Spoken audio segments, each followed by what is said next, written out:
Eu quero convidar a igreja para abrir a sua Bíblia em Atos dos Apóstolos, capítulo 1.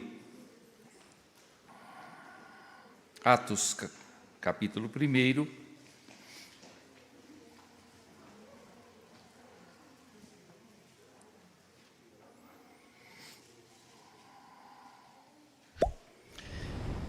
E nós faremos a leitura a partir do verso 6. Verso 6, e diz assim: Então, os que estavam reunidos lhe perguntaram: Senhor, será este o tempo em que restaures o reino a Israel? Respondeu-lhes: Não vos compete conhecer tempos ou épocas que o Pai reservou para a sua exclusiva autoridade. Mas recebereis poder ao descer sobre vós o Espírito Santo, e sereis minhas testemunhas tanto em Jerusalém, como em toda a Judéia e Samaria e até os confins da terra. Ditas estas palavras, foi Jesus elevado às alturas à vista deles, e uma nuvem o encobriu dos seus olhos. E estando eles com os olhos fitos no céu, enquanto Jesus subia, eis que 2 varões vestidos de branco se puseram ao lado deles. E lhes disseram: Varões galileus, por que estáis olhando para as alturas? Esse Jesus que dentre vós foi assunto ao céu, virá do modo como o vistes subir. Nosso Pai, nós estamos gratos ao Senhor pela oportunidade de abrir Tua Palavra e de refletir na Tua Palavra. Nós pedimos que o Senhor nos dê uma graça, a graça de sermos edificados, de sermos renovados na nossa fé, nos nossos propósitos, a graça de continuarmos crendo, aceitando a Tua Palavra como nossa regra de fé e prática, e bendizendo ao Senhor, porque o Senhor é grandioso, insondável, porém é fiel, e pela misericórdia revela aquilo que o Senhor tem na mente para os nossos corações. Então, toma-nos nas Tuas mãos e nos fortalece, limpando-nos e enchendo-nos do Espírito Santo. Em nome de Cristo nós oramos. Amém. O reverendo Tales, nosso pastor, segue muito de perto o calendário litúrgico da Igreja Cristã. Ele gosta muito disto. E os irmãos observaram que no nosso boletim de hoje está o relato de Marcos a respeito da ascensão de Jesus Cristo. Ontem, quando ele me procurou para perguntar se eu podia substituí-lo, imediatamente me veio à mente Atos capítulo 1, que é um texto que eu gosto muito, e que trata positivamente da ascensão de Jesus Cristo. Assim como o nascimento virginal de Jesus Cristo é um prodígio para todos nós, é um milagre, a morte de Jesus Cristo, sem que ele tenha cometido nenhum pecado, é também um feito notável para todos nós, e a sua ressurreição dentre os mortos também é alguma coisa maravilhosa, porque Jesus Cristo não ressuscitou como a filha de Jairo ressuscitou, nem como Lázaro ressuscitou, nem como o filho da viúva de Naim ressuscitou, porque eles envelheceram e eles adoeceram outra vez e eles faleceram outra vez. Jesus Cristo, quando ressuscitou, ressuscitou em novidade de corpo. Se antes ele não havia pecado, porque era Deus e homem, como Deus não podia pecar e como o homem não queria pecar. Agora, Jesus Cristo tem o poder de estar presente tanto na terra quanto nos céus. Jesus Cristo tem o poder de viver num corpo que jamais morre, que jamais sofre, que jamais envelhece, num corpo absolutamente transformado pelo poder de Deus para existir eternamente. A promessa bíblica é que cada crente em Jesus Cristo, no dia da volta do Senhor Jesus Cristo, receberá uma natureza física exatamente como a que é de Jesus Cristo. É claro que nós não seremos como Jesus Cristo no sentido de ser filho de Deus, divino. Nós seremos, sim, nós nos apropriaremos da graça recebida e nós seremos, como já somos hoje, filhos adotados do Senhor, mas com a mesma natureza física de Jesus Cristo, com um corpo que não se deteriora, que não entristece, que não envelhece, com um corpo absolutamente diferente daquilo que nós estamos acostumados a ver. Mas o fato que despede Jesus Cristo desta vida terrena não é a ressurreição. Porque mesmo na ressurreição, Jesus Cristo ainda habitou, apareceu, teve momentos de encontro com várias personalidades. Por exemplo, os 2 discípulos de Emaús. Por exemplo, Maria Madalena. Por exemplo, os 11. 8 dias depois, com Tomé. Na praia, onde Jesus passeou com Pedro e perguntou 3 vezes se Pedro o amava. Paulo avisa que Jesus foi visto por mais de 500 irmãos de uma vez só. Ou seja, o texto de Atos, o capítulo de número 1, mostra aqui que Jesus Cristo apareceu, no verso 3 do 1º capítulo, ele apareceu durante 40 dias, 1 mês e 10 dias no nosso calendário. Portanto, Jesus Cristo ainda não havia se despedido da terra a despeito de ser ressurreto. Jesus Cristo estava vindo fisicamente apresentar-se aos seus discípulos.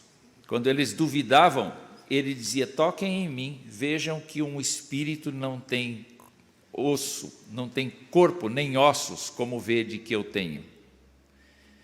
Quer dizer, o seu corpo permitia que fosse tocado, ele comeu com eles, ele preparou uma refeição para os discípulos na praia. Ele ainda, apesar de estar livre da terra, ele ainda convivia com os discípulos na terra durante esses 40 dias. O que marca a sua saída da terra é a ascensão. A despedida de Jesus Cristo da sua obra na terra não é a ressurreição, é a ascensão. Porque é a partir deste momento que convém que ele vá, para que o Espírito venha. Então a instrução que os discípulos receberam durante estes 40 dias foi: fiquem em Jerusalém, porque em poucos dias vocês receberão o Espírito Santo. Hoje, nós vivemos sob esta dispensação. Nós vivemos com Jesus, assentado à destra da majestade nas alturas, embora presente, onipresente, e ao mesmo tempo vivemos sob o cuidado, sob a adoção, sob a força do Espírito Santo de Deus. Tanto é que as últimas palavras registradas por Lucas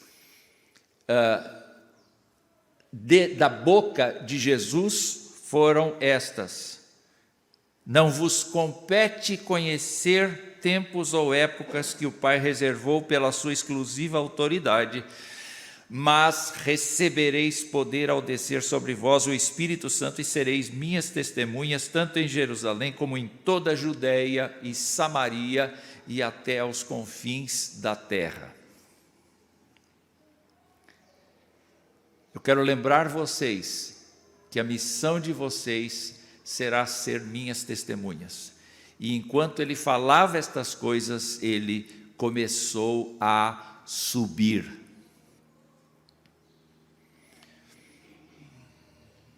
Eu me lembro de Elias, que experimentou algo semelhante, não é igual, é algo semelhante, porque ele foi arrebatado numa carruagem de fogo, diz a Bíblia.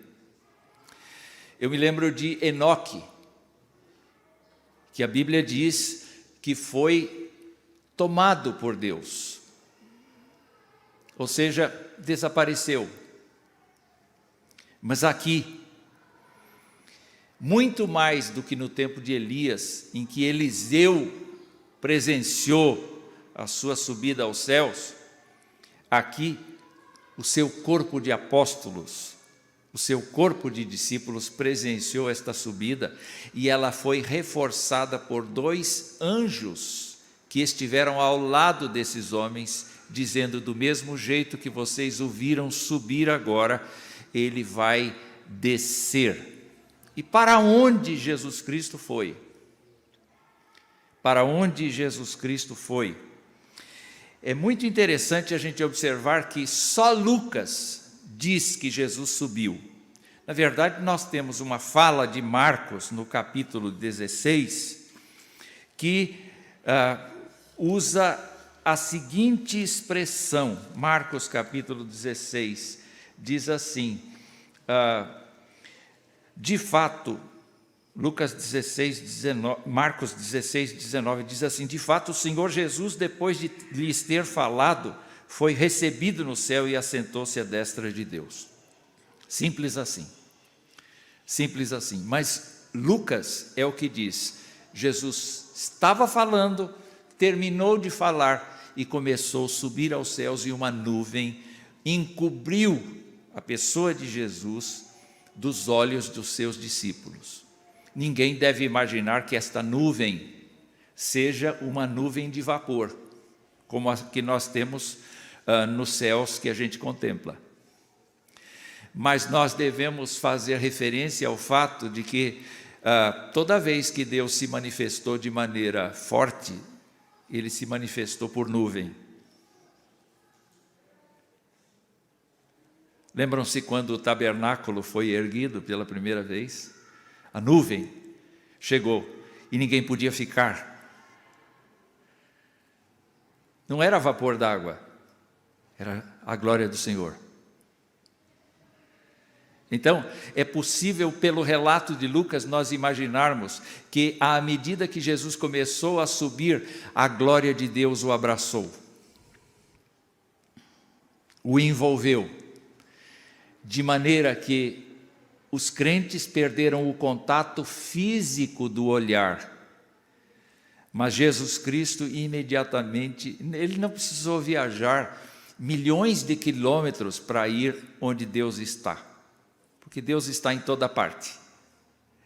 Ele entrou no mundo que nós não enxergamos com os olhos do corpo, mas Ele entrou no mundo da glória de Deus, que nós enxergamos pela fé. Quero fazer uma pergunta para vocês: Deus está aqui? Deus está aqui. Nós o vemos? Não. Mas nós percebemos a sua presença por meio da fé. Então nós estamos dentro do reino de Deus, onde Jesus Cristo está sentado num alto e sublime trono à destra da majestade. Então a ascensão não significa que Jesus Cristo viajou, mas significa que Jesus penetrou, como diz o texto bíblico, nos céus. Quando a gente pensa em penetrar nos céus, não é uma invasão, mas é ir para um lugar que já está destinado a Ele. Um lugar onde Ele é esperado, um lugar onde Ele será exaltado. Então, eu queria, nestes minutos que tenho, dizer para os irmãos o seguinte, que a ascensão de Jesus Cristo é fundamental para nós, porque Jesus Cristo tocou nesse assunto na vida dele, antes de morrer. Ele colocou o seguinte dilema para os fariseus. Ele perguntou: de onde é que vem o Cristo? E eles responderam: o Cristo vem de Davi, é filho de Davi. Correta resposta. Mas Jesus disse assim: então por que é que Davi, se é filho de Davi, por que Davi disse assim: disse o Senhor ao meu Senhor, assenta-te à minha direita? Os três evangelistas, Mateus, Marcos e Lucas, citam este fato, porque Jesus Cristo tinha absoluta ciência de que, passada a cruz, passada a necessidade de morrer pelos pecadores, passada a ressurreição dentre os mortos, ele se encaminharia para a presença do Pai. E não é só isso. Quando Jesus Cristo orou por seus discípulos, ele disse uma coisa muito importante em João capítulo 17. Logo no comecinho, ele diz assim: capítulo 17, verso 4, eu te glorifiquei na terra, consumando a obra que me confiaste para fazer. E agora, glorifica-me, ó Pai, contigo mesmo com a glória que eu tive junto de ti, antes que houvesse mundo. Senhor, me dá a glória que me pertence e que eu tive e da qual eu abri mão para estar aqui. E me concede que eu de novo seja glorificado. Quando a gente vai para Apocalipse, a gente sabe exatamente o que acontece. Está lá no capítulo 5 de Apocalipse, um episódio. Havia no trono o Senhor e havia na sua mão direita um livro escrito por dentro e por fora, de todo selado com 7 selos. E havia uma pergunta no ar: quem é que é digno de abrir esse livro? E a resposta, aparentemente não havia. Então, João, o visionário, o que tem a visão, começou a chorar, porque não havia quem se dispusesse, até que do meio do trono, exatamente do meio do trono, verso 6, e do meio dos 4 seres viventes, e entre os anciãos de pé, um cordeiro, como tendo sido morto. Ele tinha 7 chifres, bem como 7 olhos, que são 7 Espíritos de Deus enviados por toda a terra, portanto, em estado de glória. Veio, pois, e tomou o livro da mão direita daquele que estava sentado no trono.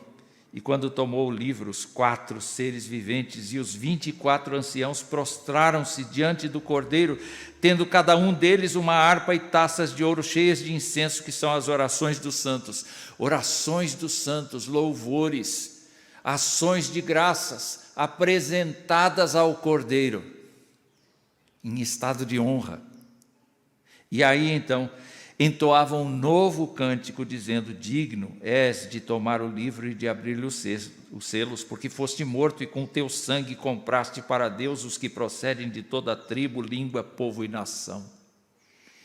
E para o nosso Deus os constituíste reino e sacerdotes, e reinarão sobre a terra. E depois eles proclamavam em grande voz: digno é o Cordeiro que foi morto de receber o poder, e riqueza, e sabedoria, e força, e honra, e glória, e louvor. E depois entoavam: àquele que está sentado no trono e ao Cordeiro, seja o louvor, a honra, a glória, o domínio pelos séculos dos séculos. Jesus Cristo, nas suas horas de comunhão com o Pai, Jesus Cristo orava muito. Jesus Cristo tinha uma vida intensa de oração. Certamente Jesus Cristo foi se enchendo desta convicção. E por conta até desta convicção, isso lhe dava forças para andar entre nós e viver as nossas pobrezas e conviver com as nossas fraquezas e abençoar aqueles que criam e morrer pelos pecadores. Todas estas coisas estavam crescendo na mente da humanidade de Jesus, porque a sua divindade já sabia disso desde muito. E, meus amados irmãos, então, na vida de Jesus Cristo, nós sabemos perfeitamente que Jesus Cristo sabia. Tanto sabia que aos discípulos, um pouco antes de ser preso, disse assim: não se turbe o vosso coração. Credes em Deus, crede também em mim. E ele dizia: na casa de meu Pai há muitas moradas. Se assim não for, eu vou-lhe teria dito. E ele termina esta fala dizendo: vou preparar-vos lugar. Por que da ascensão? Primeiro, para nos lembrar que Jesus Cristo foi uma pessoa real. Segundo, que Jesus Cristo tinha uma procedência divina. A ressurreição confirmou isto, mas a ascensão ratificou o que a ressurreição já havia dito, de que Jesus Cristo é divino, mas que Jesus Cristo é o nosso representante, por isso é humano também. E como humano, ele foi arrebatado como um dia os crentes serão.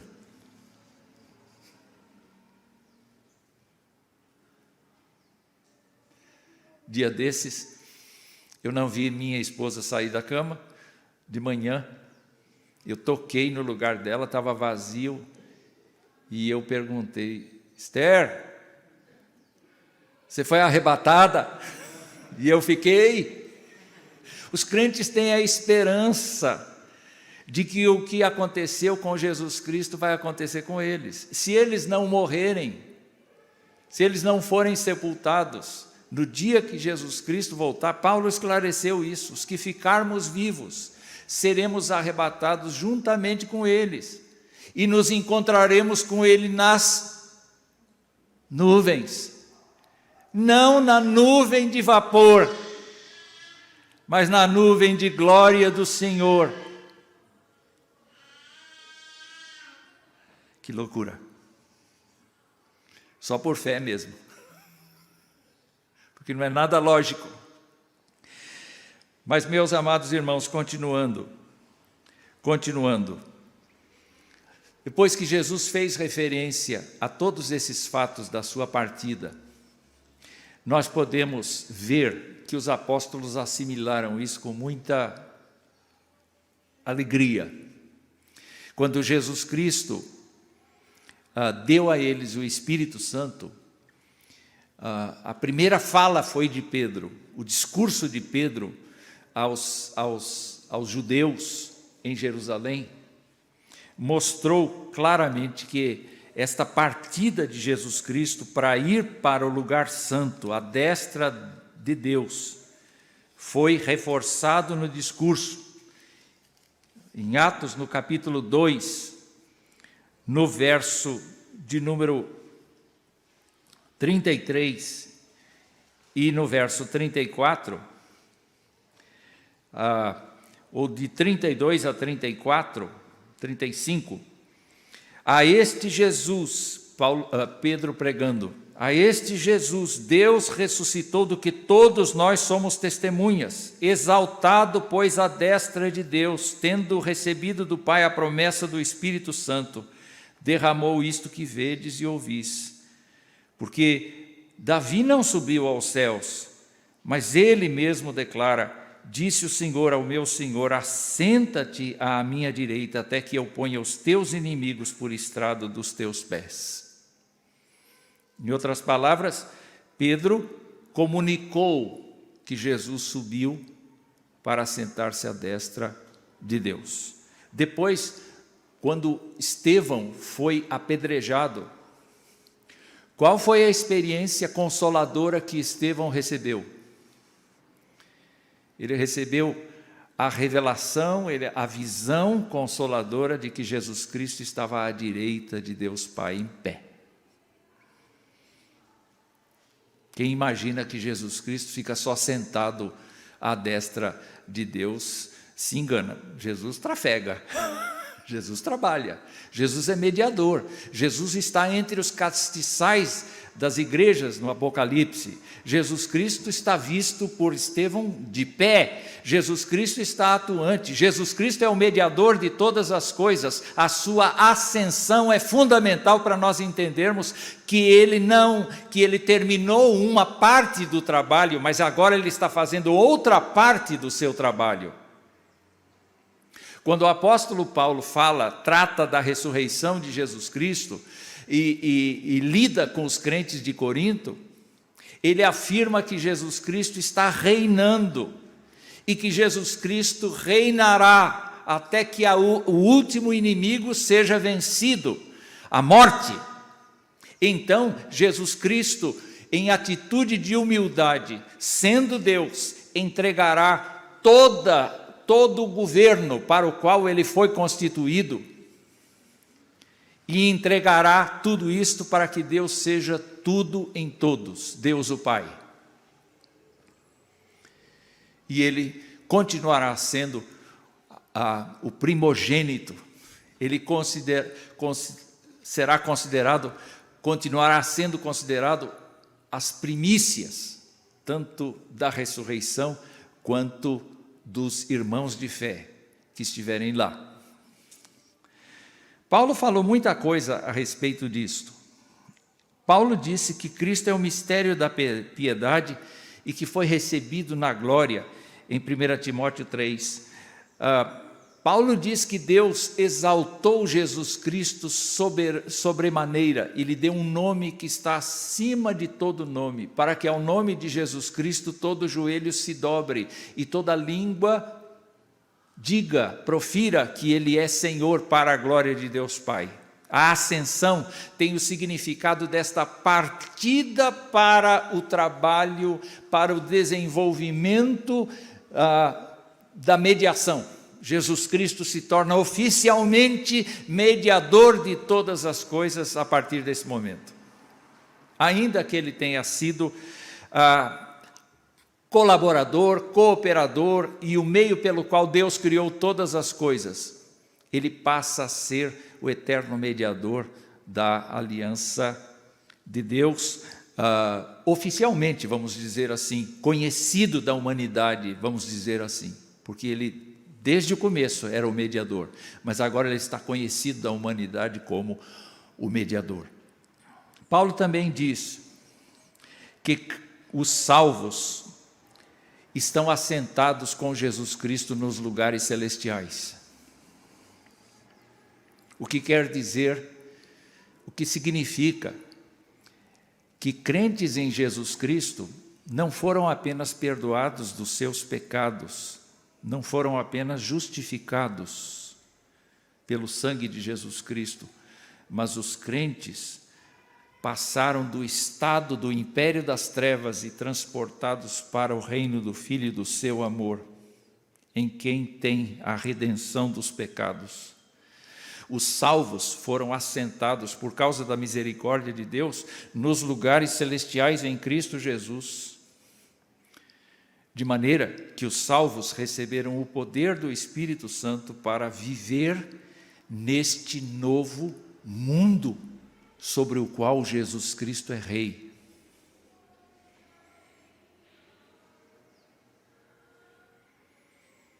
É por isso que pecar contra Deus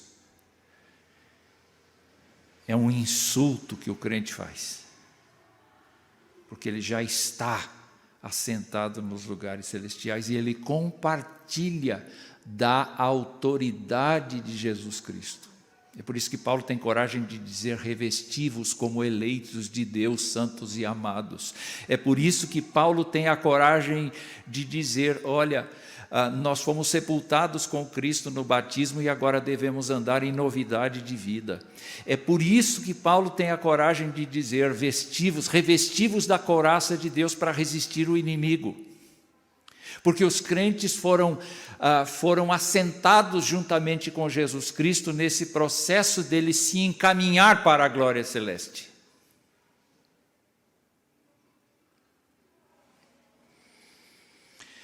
Quando nós chegamos aos Hebreus,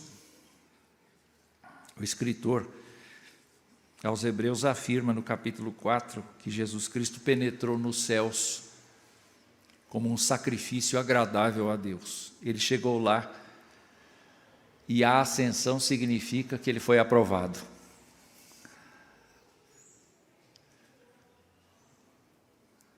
Demonstra que ele foi aprovado.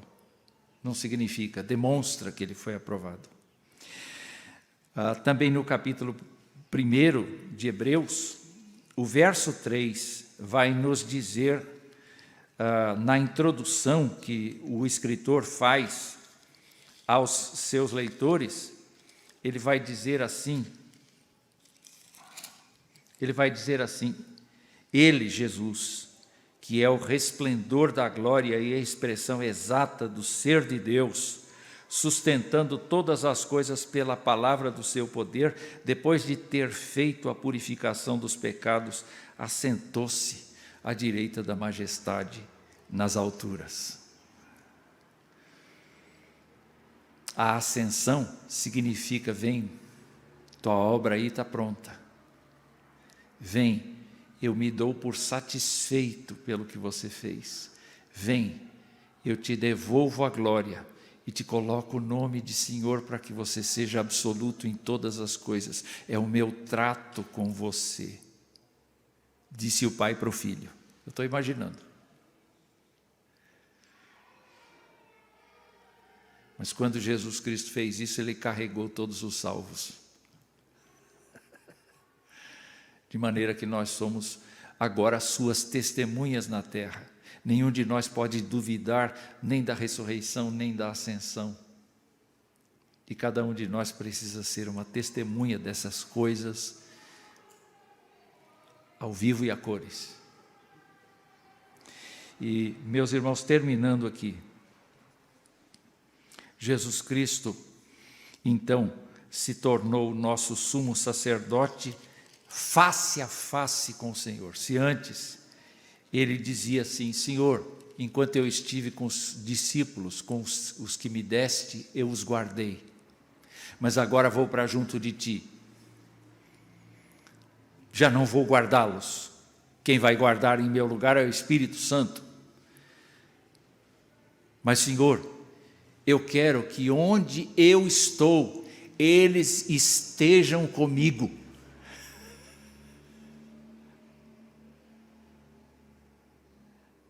Meus irmãos, quando nós abrimos o coração para o Senhor, naquele lugar secreto nosso, em que o nosso coração se interliga com o coração do Senhor, nós já estamos naquele lugar. Mas a promessa não é só essa, a promessa é de que nós estaremos fisicamente com Ele. É por isso que crer na ascensão de Jesus Cristo é fundamental. Mas a ascensão do Senhor Jesus Cristo traz a implicação de nós vivermos para Ele em devoção absoluta. Ele nos deixou fisicamente, mas não nos deixou presencialmente. Ele nos deixou fisicamente, mas Ele nos carregou espiritualmente com Ele, para sermos o povo eleito e para agirmos como o povo eleito no nosso cotidiano. enquanto Ele nos dá a esperança da vida eterna, o nosso compromisso hoje é sofrer por Ele, é viver por Ele, é trabalhar com as coisas do alto onde Ele está e negar os efeitos e as tentações do pecado a todo custo. Então, eu espero que Deus nos ajude a ter esperança de que um dia nós estaremos com Ele, porque Ele está vivo. E Ele subiu aos céus e assentou-se à destra da majestade. Isto é um fato real, testemunhado por seus apóstolos. Eu espero que nós tenhamos a convicção de que quando nós partimos desta terra, nós partimos para um lugar que é definitivo. Ainda não é. Nós ainda aguardamos a ressurreição do nosso corpo físico. Os que já partiram deste mundo estão aguardando a volta de Jesus Cristo para serem ressuscitados. Mas nós temos um lar definitivo, que é a presença de Deus. E a terceira coisa que nós podemos lembrar é que Ele nos deixou autoridade para agirmos em seu nome. Tudo quanto pedirdes ao Pai em meu nome, eu o farei. Que Deus nos abençoe. Que Deus nos encha com a sua graça, com a sua esperança.